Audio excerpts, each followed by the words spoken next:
Hi hello ನಮಸ್ಕಾರ. ಎಲ್ಲರೂ ಹೇಗಿದ್ದೀರಾ? ಐ ಹೋಪ್ ಎಲ್ಲರೂ ಚೆನ್ನಾಗಿದ್ದೀರಾ ಅಂತ ಭಾವಿಸ್ತೀನಿ.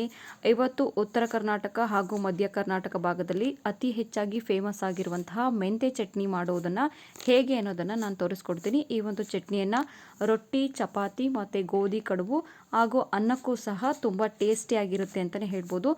ಈ ಒಂದು ಮೆಂತೆ ಚಟ್ನಿನ ಯಾವ ರೀತಿಯಾಗಿ ಮಾಡ್ತೀನಿ ಅಂತ ನಾನಿವತ್ತು ನಿಮಗೆ ತೋರಿಸ್ತಾ ಹೋಗ್ತೀನಿ.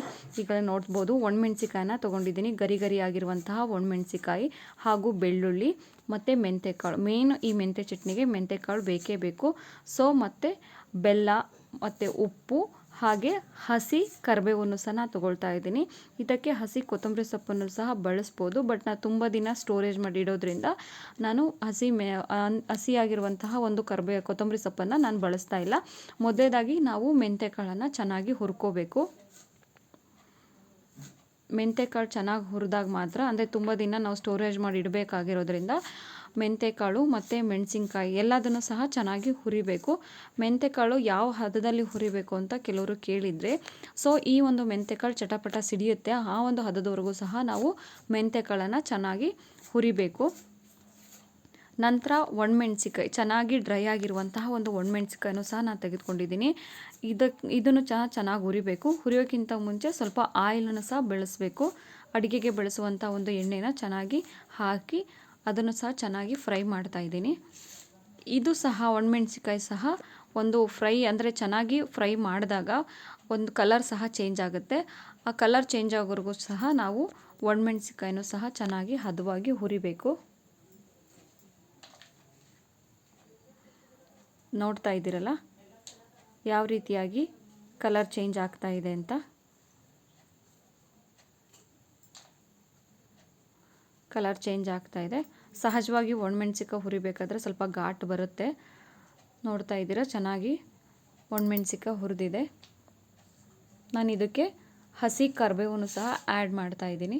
ಆದರೆ ಸ್ವಲ್ಪ ಬಿಸಿ ಇರಬೇಕಾದ್ರೆ ಹಸಿ ಕರಿಬೇವನ್ನು ಸಹ ಹುರ್ಕೊಳ್ಳೋದ್ರಿಂದ ಸ್ಟೋರೇಜ್ ಮಾಡಿ ಇಟ್ಕೊಳ್ಳೋಕ್ಕೆ ಚೆನ್ನಾಗುತ್ತೆ. ಇದನ್ನು 1 ವರ್ಷ ಮತ್ತು 6 ತಿಂಗಳುಗಟ್ಟಲೆ ಸ್ಟೋರೇಜ್ ಮಾಡಿ ಇಟ್ಕೋತಾರೆ. ಜೂನ್ ಜುಲೈ ಅಂದರೆ ಬಿತ್ತನೆ ಸೀಸನ್ ಶುರುವಾಗುತ್ತೆ. ಹೊಲ ಗದ್ದೆಗಳಿಗೂ ಸಹ ಹೋಗೋರಿಗೆ ಇದನ್ನು ಕಟ್ಕೊಡೋದ್ರಿಂದ, ಅಂದರೆ ರುಚಿಯೂ ಸಹ, ಊಟದ ರುಚಿಯೂ ಸಹ ಇನ್ನಷ್ಟು ಹೆಚ್ಚಾಗುತ್ತೆ. ಇದಕ್ಕೆ ನಾನು ಬೆಳ್ಳುಳ್ಳಿನೂ ಸಹ ಆ್ಯಡ್ ಮಾಡ್ತಾ ಇದ್ದೀನಿ. ಬೆಳ್ಳುಳ್ಳಿನೂ ಸಹ ಮೀಡಿಯಮ್ ಫ್ಲೇಮಲ್ಲಿ, ಅಂದರೆ ಸ್ವಲ್ಪ ಹುರಿತೀನಿ.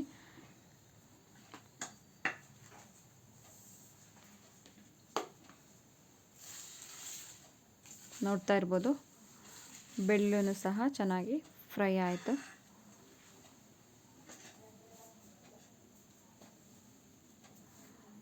ಇದ್ರ ಜೊತೆಗೆ ಮೆಂತೆನೂ ಸಹ ನಾನು ಹಾಕ್ತಿದ್ದೀನಿ. ಮೆಂತೆ, ಉಪ್ಪು